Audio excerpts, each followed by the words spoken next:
Hey everybody, welcome back to this week's video. This week I am talking about how to deal with passive aggressive coworkers.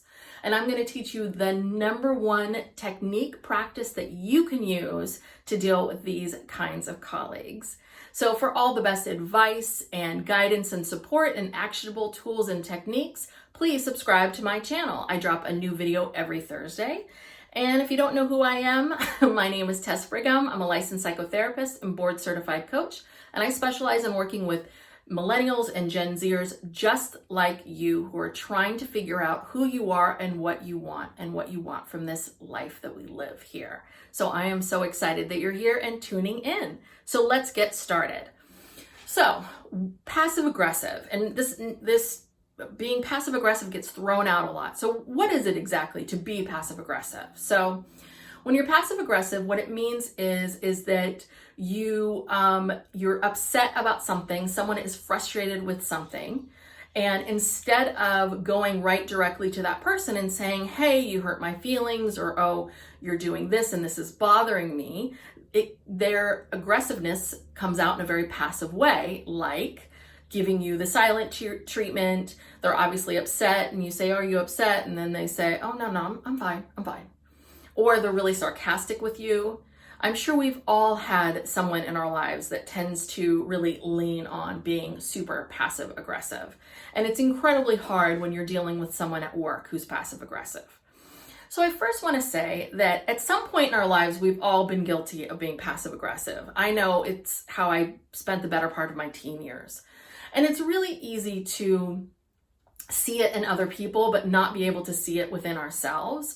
So I do want to say that when you do encounter someone who's being passive aggressive with you, really try, really, before you jump to any conclusions, be aware that this is something that we're all guilty of. Okay, so you want the number one tool, which is this: practice empathy. I know, crazy, but the thing is that if you watched a lot of my videos, you know I use this a lot as my tips, but empathy is one of the best tools that we have in our toolbox. Because the thing is that it's something that we can do that we have complete control over. And when I say practice empathy, it's really about before you start reacting to this person, before you want to go in there and say, Jesus, Susie, can't you just tell me directly what's wrong? Before you jump to that, what I want you to do is try to put yourself in their shoes to understand, why isn't Susie being direct with me? And another way of thinking about it is maybe separating the aggressive from the passive, right? This person the aggressive part is that this person feels like they've been wronged in some way, shape, or form. The passive is, well, why are they being passive? Well, most likely, usually we're passive when we feel a lot of fear. We feel like I'm going to express my feelings to you and you're not going to understand them, you're going to dismiss them. Or I'm going to express how I feel to you and you're going to be disappointed in me and it's going to hurt my feelings. Or maybe it's, I'm going to tell you how I feel and, you're not really going to care, and that's going to show me like maybe you don't really care too much about me. There's lots of reasons why someone wouldn't be able to directly tell you how they feel. So the first step is always to try to understand where they're coming from, why they're feeling some fear. So in the workplace, this comes up a lot because maybe you have a position of power over them and they don't feel like they can be really direct with you. So instead, it's not the best way to go, but instead they say something sarcastic. I'm not saying that that's the best behavior. I'm just saying that might be one of the reasons why.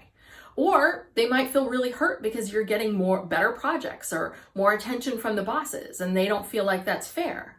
Again, it's letting go of whether or not the behavior is okay and really trying to look at it from their point of view of why they would be feeling this way.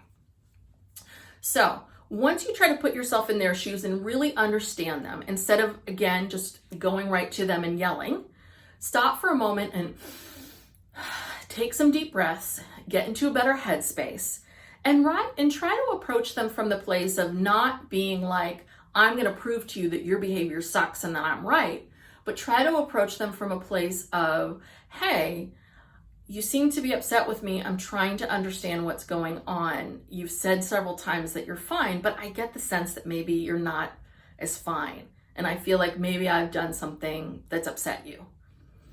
It's about approaching them in a different way. In couples counseling, there's an expression called like, you can be right or you can be happy, right? A lot of times couples will get into it with each other. And I'll say to them, yeah, your position is you're right to feel this way, but you trying to shove the I told you so and I'm right and you're wrong down someone's throat, it doesn't really make anybody happy. My good friend Abby Metcalf, who also has a YouTube channel, check her out, she says you can be correct or you can be effective. And I think this works really well in the workplace. Is it the correct response to, it would be correct for Susie to be more direct with you about how she's feeling.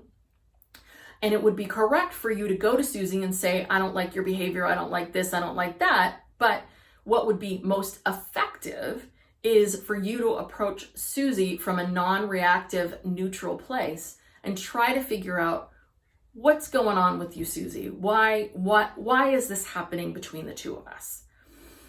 So, because the thing about relationships and the thing about work relationships is you don't have to be best friends with everybody, but you do have to learn how to build effective and good relationships with people at work.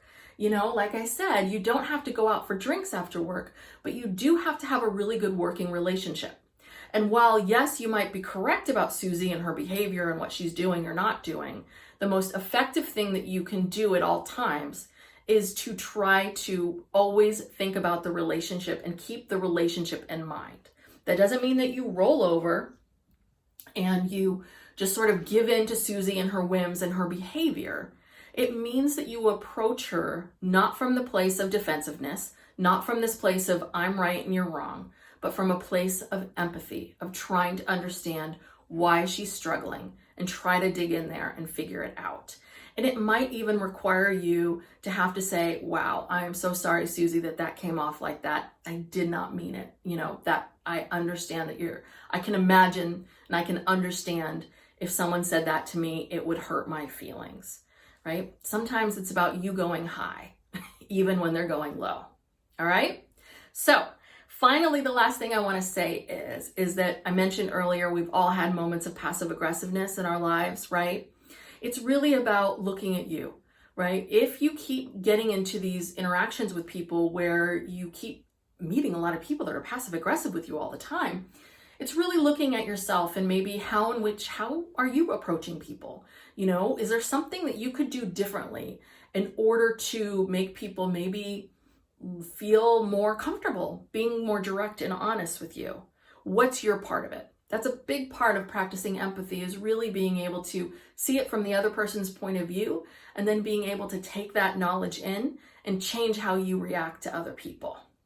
All right, so go out there, practice empathy.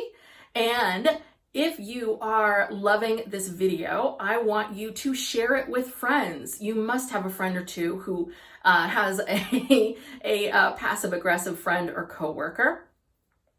If you have some kind of question or anything that interests you that you would like for me to talk about, please comment below, or you can email me at tess@tessbrigham.com. Let me know. I am always open to hearing your topic ideas. I would love to be able to answer your questions. And if this video interests you, I have other videos. I've been talking about career all month long in the month of December. So check out my video on imposter syndrome. Last week I talked about how to deal with a bad boss. That's a great one that goes right with passive aggressive coworkers. So check those out, share them with friends, like them, and comment below. And if you are interested in learning more about me, or if you're interested in how I work with people, I have a free quarter life crisis handbook guide. The link is below. Please check it out. This is a great workbook if you're at a point in your life where you're feeling a little lost and confused and want to, start asking yourself some questions and figuring some things out. In the workbook is designed to be very similar to a lot of the questions that I ask my clients in my sessions. All right. That's it for this week. I will see you next week. Have a great one. Bye-bye.